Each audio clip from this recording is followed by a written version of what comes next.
step toward peace in the Middle East and a political coup for the US president. UAE and Bahrain are just the third and fourth Arab states to recognise Israel since its founding in 1948. They've joined Egypt and Jordan in establishing diplomatic relations and forging closer cooperation on trade and security.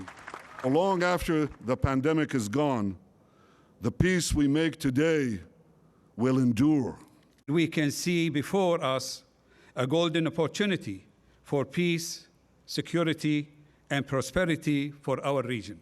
It comes after decades of failed summits and fruitless discussion about a two-state solution. Where Clinton, Bush and Obama failed, this most unconventional president has delivered a breakthrough by sidelining the Palestinian people entirely. This is peace in the Middle East without blood all over the sand. The Palestinian response came in the form of rockets. 2 Israelis were wounded amid a scene of shattered shop fronts and broken glass. Earlier in Gaza City, protesters burned images of the leaders who brokered the deal. They say the pact is a betrayal of their cause for a Palestinian state. It's a day of rage for the Palestinian people and the Islamic and Arab world. It's not the deal of the century the president promised, but it is a very good start. The nations involved were already on good terms. This cements ties and sets up a united front against a common enemy, Iran.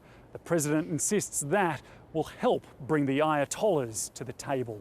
But I think right after our election, the American election, if we win, we'll have a deal with Iran. There's no sign of that yet. David Lipson, ABC News, Washington.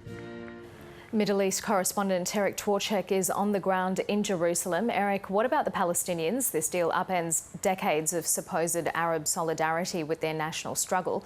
How are they feeling and what can they do now? Karina, actually the main response has been indifference. For a long time Palestinians have felt despondent, and the firing of 2 rockets by Hamas in Gaza is actually a small and largely symbolic show that no one here approves of this deal. A key thing that Palestinians have said, that no matter how many deals Israel signs, no matter how many countries move their embassies to Jerusalem, the Palestinians are still here. Israel's military occupation of the West Bank, the world's longest running, continues unchanged. And in 3 years, the United States says it will endorse Israel's annexation of large parts of the West Bank, home to hundreds of thousands of Jewish settlers. So Palestinians feel that the approach of their leaders over the last 2 decades has failed. They probably need new leadership and a new way of ending this conflict, and they need it soon because it's clear the region's moving on without them. Eric Twarchek reporting from Jerusalem. The US city of Louisville in Kentucky will pay more